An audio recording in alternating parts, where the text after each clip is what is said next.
ഗാന്ധിജിയുടെ പ്രധാനപ്പെട്ട ചില സമരങ്ങളെ കുറിച്ചാണ് പറയുന്നത്. ഏറ്റവും ആദ്യത്തെ സമരം നമുക്കറിയാം 1917 നടന്ന Champaran സത്യാഗ്രഹമാണ്. So this was the first civil disobedience movement by Gandhi in the freedom struggle. Persuaded by Rajkumar Shukla and he was an indigo cultivator. Gandhi went to Champaran in Bihar to investigate the conditions of the farmers there. അപ്പോൾ അദ്ദേഹം ചമ്പാരനിലേക്ക് പോകുന്നു. ചമ്പാരനിലേക്ക് ഗാന്ധിജിയെ ക്ഷണിക്കുന്നത് അവിടുത്തെ IndiGo കർഷകനായിട്ടുള്ള നീലം കർഷകൻ ആയിട്ടുള്ള രാജ്കുമാർ ശുക്ല എന്ന് പറയുന്ന ഒരു വ്യക്തിയാണ്. അദ്ദേഹത്തിന്റെ ക്ഷണം സ്വീകരിച്ചിട്ടാണ് ഗാന്ധിജി ചമ്പാരനിലേക്ക് പോകുന്നത്. The farmers were suffering under heavy taxes and an exploitative system. They were forced to grow indigo by the British planters under the Tinkatia system. Gandhi arrived in Champaran to investigate the matter but was not permitted by the British authorities to do so. He was asked to leave the place but he refused. അപ്പോൾ വളരെ exploitative ആയിട്ടുള്ള വളരെ ചൂഷണാത്മകമായിട്ടുള്ള ഒരു tax സിസ്റ്റമാണ് ചമ്പാരനിൽ നിലനിന്നിരുന്നത്. The farmers were suffering under heavy taxes. വളരെ ഉയർന്ന tax കൊടുക്കേണ്ടി വന്നിരുന്നു അവിടുത്തെ കൃഷിക്കാർക്ക്. അവർ നീലമാണ് കൃഷി ചെയ്തിരുന്നത്, ഇൻഡിഗോ ആണ് കൃഷി ചെയ്തിരുന്നത്. അപ്പോൾ ഗാന്ധിജി ചമ്പാരനിൽ എത്തുന്നു and he wanted to investigate the matter, but the British authorities did not permit him and they asked him to leave the place, but Gandhiji didn't leave the place. So Gandhiji was able to gather support from the farmers and masses. When he appeared in court in response to the summons, almost 2,000 locals accompanied him. അപ്പോൾ ഏതാണ്ട് അദ്ദേഹത്തിന് ഒരു summons അയക്കുന്നു. ആ സമൻസിന് മറുപടിയായിട്ട് അദ്ദേഹം കോടതിയിൽ ഹാജരാകുമ്പോൾ ഏതാണ്ട് 2000-ഓളം അവിടുത്തെ നാട്ടുകാർ അത് കാണാൻ അദ്ദേഹത്തിന് അവിടെ വന്നിരുന്നു. അദ്ദേഹത്തിന് പിന്തുണ അറിയിച്ചു വന്നിരുന്നു. അപ്പോൾ വലിയ ഒരു ജനപിന്തുണയാണ് ഗാന്ധിജിക്ക് ചമ്പാരനിൽ ലഭിക്കുന്നത്. The case against him was dropped and he was allowed to conduct the inquiry. After peaceful protests against the planters and landlords led by Gandhi, the government agreed to abolish the exploitative Tinkatia system. അങ്ങനെ ഗാന്ധിജിക്കെതിരെയുള്ള case പിൻവലിക്കുന്നു. ഗാന്ധിജിക്ക് അവിടുത്തെ കർഷകരുടെ പ്രശ്നങ്ങൾ പഠിക്കാനുള്ള അനുവാദം നൽകുന്നു. And after peaceful protests against the planters and landlords led by Gandhi, the government agreed to abolish the exploitative Tinkatia system. But Tinkatia system എന്ന് പറയുന്ന അവിടെ ഉണ്ടായിരുന്ന ഒരു പ്രത്യേക രീതി ഇല്ലാതെയാക്കാൻ, അബോളിഷ് ചെയ്യാൻ ഗവൺമെന്റ് തയ്യാറാകുന്നു. അപ്പോൾ ഈ തിൻകാത്തിയ സിസ്റ്റം അനുസരിച്ച് നേരത്തെ മൊത്തം ഭൂമിയുടെ 3/20 അത്രയും ഭാഗത്ത് കർഷകർ നിർബന്ധമായിട്ടും ഇൻഡിഗോ കൃഷി ചെയ്യണമായിരുന്നു. അങ്ങനെയായിരുന്നു യൂറോപ്യൻ പ്ലാന്റേഴ്സ് നിർബന്ധം പിടിച്ചിരുന്നത്. അതാണ് ഒഴിവാക്കി കിട്ടുന്നത്.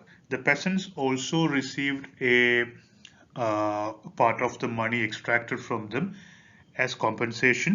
Champaran struggle is called the first experiment on Satyagraha by Gandhi.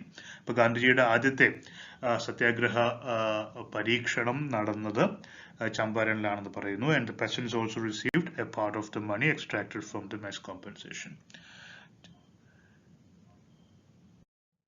The second one is Kheda Satyagraha in 1918. 1918 was a year of failed crops in Kheda district of Gujarat due to droughts. As per law, the farmers were entitled to remission if the produce was less than a quarter of the normal output. അപ്പോൾ 1918 ഗുജറാത്തിലെ ഖേദ ജില്ലയിൽ വലിയ ക്ഷാമം ഉണ്ടാകുന്നു. അതുകൊണ്ട് തന്നെ വിളകളൊക്കെ നശിച്ചു പോകുന്നു.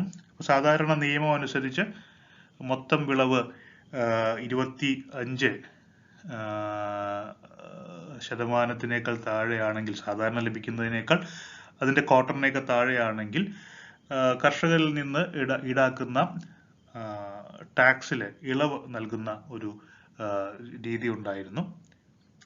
But the government refused any remission from paying land revenue. പക്ഷെ ഗവൺമെന്റ് എന്ത് ചെയ്തില്ല, ഇത്തവണ ടാക്സ് കുറയ്ക്കാൻ, ലാൻഡ് റവന്യൂ കുറയ്ക്കാൻ സമ്മതിച്ചില്ല. അങ്ങനെയാണ് ഖേദയിൽ ഒരു വലിയ സമരം ഉണ്ടാകുന്നത്. Sardar Vallabhbhai Patel, under Gandhi's guidance, led the farmers in protest against the collection of taxes in the wake of the famine. People from all castes and ethnicities of the district lent their support to the movement. എല്ലാ വിഭാഗത്തിൽപ്പെടുന്ന ആളുകളും സർദാർ വല്ലഭായ് പട്ടേലിന്റെ പിന്നിൽ അണിനിരക്കുന്നു. The protest was peaceful and people showed remarkable courage even in the face of adversities like confiscation of their personal property and arrest. Finally, the authorities gave in and gave some concessions to the farmers. അപ്പോൾ അവിടെ ഉണ്ടായിരുന്ന കർഷകരെല്ലാം ഒറ്റക്കെട്ടായി നിൽക്കുന്നു. അവരുടെ നേതാവ് Vallabhbhai പട്ടേലാണ്.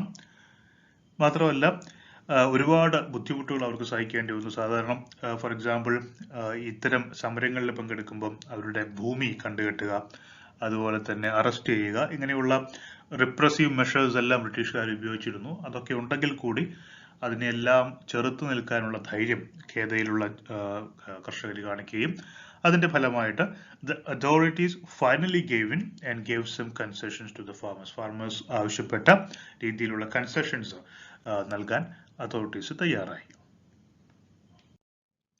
മൂന്നാമത്തേതാണ് Ahmedabad mill strike that happened in 1918. ഗുജറാത്തിൽ തന്നെയാണിത്.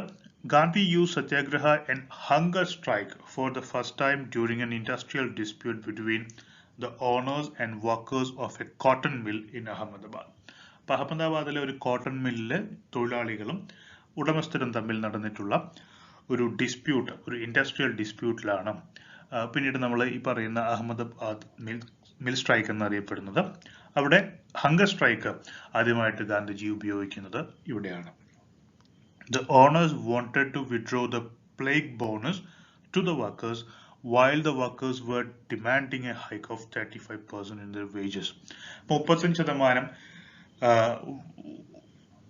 വർധനവ്, ശമ്പള വർധനവ് ആവശ്യപ്പെട്ട് ആണ് ഈ അഹമ്മദാബാദ് മിൽ സ്ട്രൈക്ക് തുടങ്ങുന്നത്. അതേസമയം തന്നെ പ്ലേഗ് ബോണസ് കൊടുത്തിരുന്നു തൊഴിലാളികൾക്ക്. അത് വിഡ്രോ ചെയ്യാനുള്ള ഒരു തീരുമാനവും ഈ മിൽ ഓണേഴ്സിന്റെ ഭാഗത്തുണ്ടായിരുന്നു. ഇതൊക്കെയാണ് ഒരു സ്ട്രൈക്കിന് കാരണമാകുന്നത്. During the peaceful strike led by Gandhi, he underwent a hunger strike.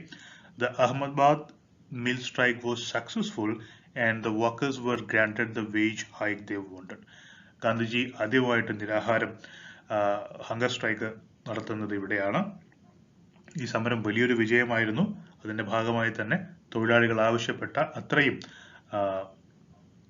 ശമ്പള വർധനവ് ഉണ്ടാവുകയും ചെയ്തു.